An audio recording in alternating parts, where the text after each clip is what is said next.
So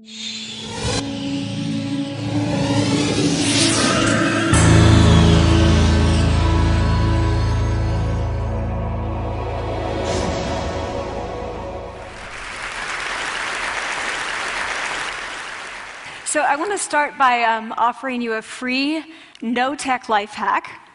And all it requires of you is this, that you change your posture for 2 minutes. But before I give it away, I want to ask you to right now do a little audit of your body and what you're doing with your body. So how many of you are sort of making yourselves smaller? Maybe you're hunching, crossing your legs, maybe wrapping your ankles. Sometimes we hold on to our arms like this.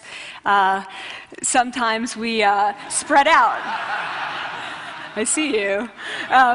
So I want you to pay attention to what you're doing right now. We're going to come back to that in a few minutes, and I'm hoping that if you sort of learn to tweak this a little bit, it could significantly change the way your life unfolds.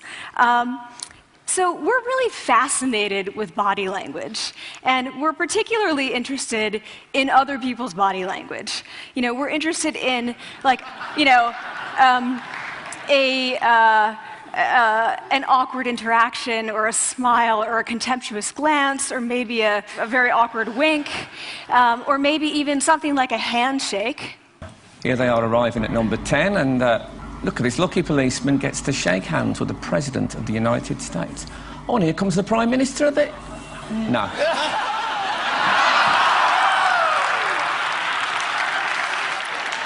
So a handshake, or the lack of a handshake, can have us talking for weeks and weeks and weeks, even the BBC and the New York Times.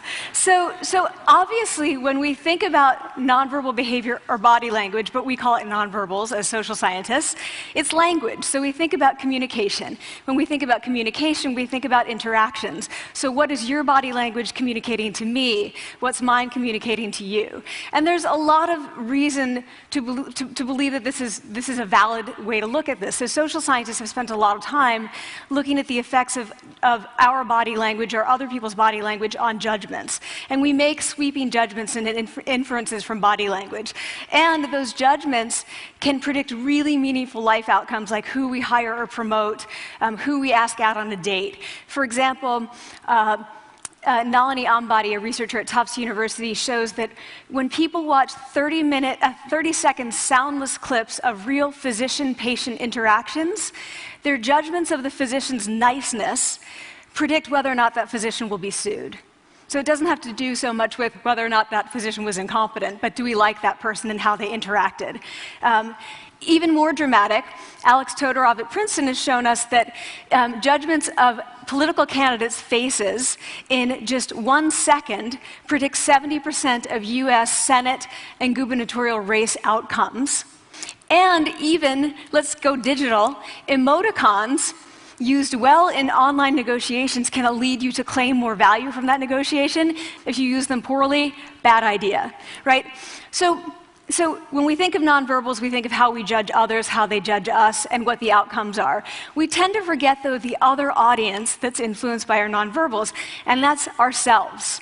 We are also influenced by our nonverbals, our thoughts and our feelings and our physiology. So what nonverbals am I talking about? I'm a social psychologist, I study prejudice, and I teach at a competitive business school. So it was inevitable that I would become interested in power dynamics. I became especially interested in nonverbal expressions of power and dominance. And what are nonverbal expressions of power and dominance? Well, this is what they are. So in the animal kingdom, they are about expanding. So you make yourself big, you stretch out, you take up space, you're basically opening up. It's about opening up. And this is true across the animal kingdom. It's not just limited to primates, and humans do the same thing. So they do this both when they have power sort of chronically, and also when they're feeling powerful in the moment. And this one is especially interesting because it really shows us how universal and old these expressions of power are. This expression, which is known as pride, Jessica Tracy has studied, she shows that people who are born with sight and people who are congenitally blind do this when they win at a physical competition. So when they cross the finish line and they've won, it doesn't matter if they've never seen anyone do it, they do this. So the arms up in the V, the chin is slightly lifted. What do we do when we feel powerless? We do exactly the opposite. We close up, we wrap ourselves up, we make ourselves small. We don't want to bump into the person next to us. So again, both animals and humans do the same thing. And this is what happens when you put together high and low power. So what we tend to do when it comes to power is that we complement the other's nonverbals. So if someone's being really powerful with us, we tend to make ourselves smaller. We don't mirror them, we do the opposite of them. So I'm watching this behavior in the classroom, and what do I notice? I notice that MBA students really exhibit the full range of power nonverbals. So you have people who are like caricatures of alphas, like really coming into the room. They get right into the middle of the room before class even starts, like they really want to occupy space. When they sit down, they're sort of spread out. They raise their hands like this.